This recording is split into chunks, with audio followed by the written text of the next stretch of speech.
Ever get that feeling like some things are just like way older than time itself, you know? Oh, yeah. That's kind of the vibe I'm getting prepping for this deep dive today. Okay. You've asked us to unpack the history of the Bhagavad Gita, Right. which is already like super ancient. Yeah.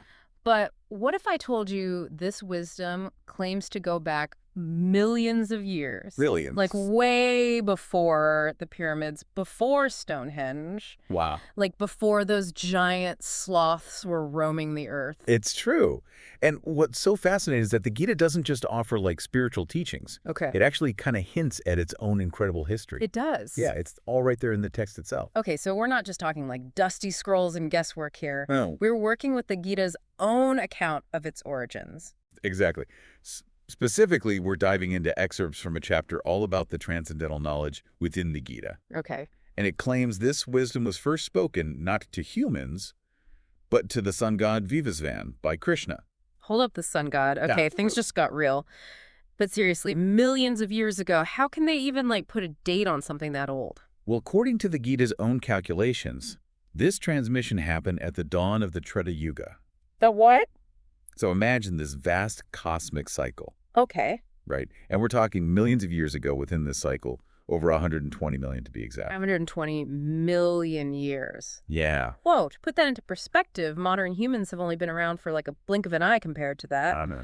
You're telling me this wisdom has been around since T-Rex was stomping around? I mean, it's like finding a user manual for life from before life as we know it even existed. And get this, it wasn't just like a one-time download either. No. The Gita emphasizes this direct lineage of transmission, Okay. like a chain of wisdom passed down through the ages. Okay. Vivasvan, the sun god, shared this knowledge with Manu, Okay. who, according to the Gita, is like the OG ancestor of humanity. Right. Manu then passed it to Maharaja Ikshvaku, a king who ruled right here on Earth. Wow. And the chain goes on from there. It's mind-blowing when you think about it. Imagine trying to trace back the origins of, say, the alphabet Right. to the very first person who, like, ever scratched those symbols in the dirt. Yeah. It's nearly impossible. Wow. But the Gita is claiming to be that source code passed down, pristine and untouched for millions of years. Yeah. Okay, so this knowledge is so ancient. Yeah. How does it actually show up in the narrative of the Bhagavad Gita? Right. I mean, are we talking like time travel here? That's where it gets even wilder. The text actually addresses this head on. It does. Yeah. Okay. Arjuna, the main human character in the Gita story, Right.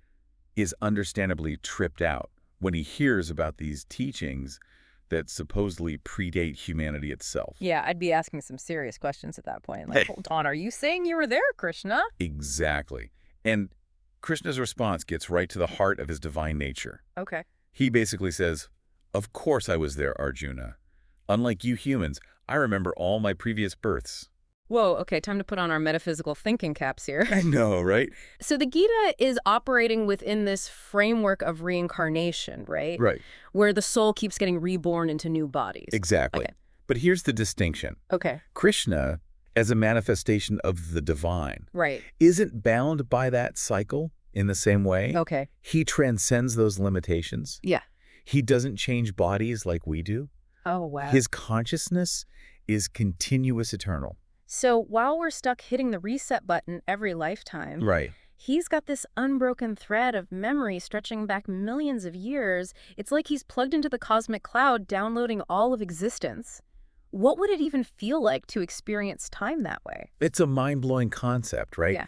And it highlights this contrast the Gita draws between the soul's journey and the eternal nature of Krishna. Okay. Think about it.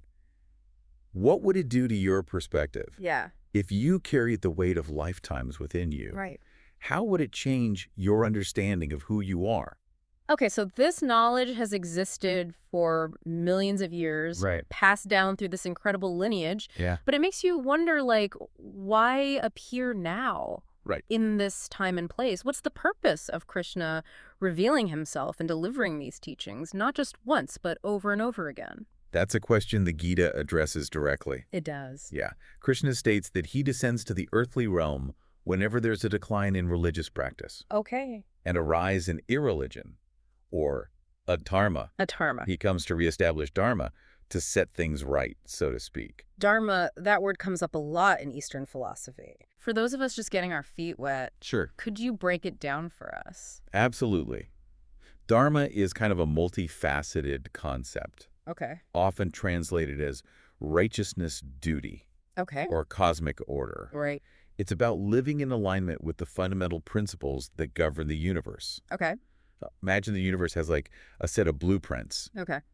and Dharma is about making sure your life is built according to those cosmic plans. Okay, I'm starting to get a sense of it. Yep. But how does the Gita itself define Dharma? Where do those principles come from?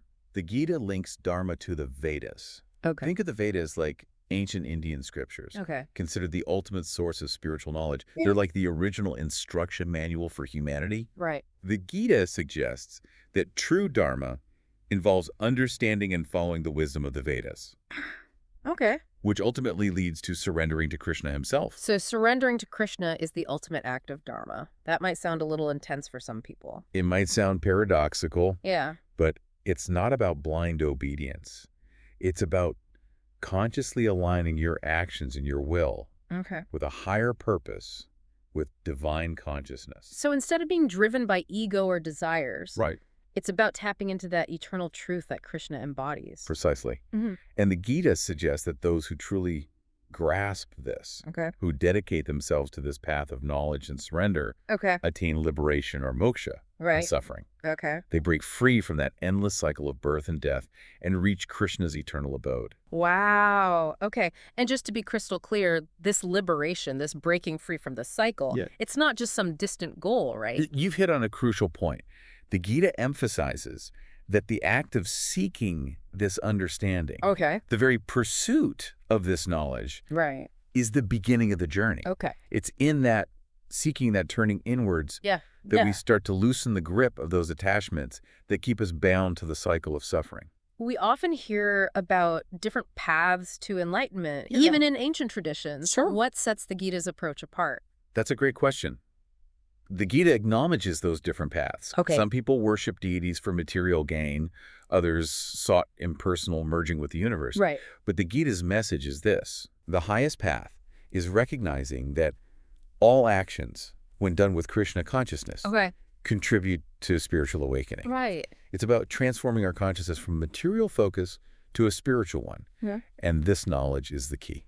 It makes you wonder if there are certain truths that are best understood not just through reading, but through experience, through guidance from someone who's already walked the path. It's a lot to take in. But that's the beauty of a deep dive, right? You've given us a lot to think about, this idea of ancient wisdom passed down through millennia, offering a path to liberation. If the Gita's message resonates, perhaps this ancient wisdom holds even deeper relevance for us today. Maybe it's not just about going back in time, but about accessing a timeless truth within ourselves.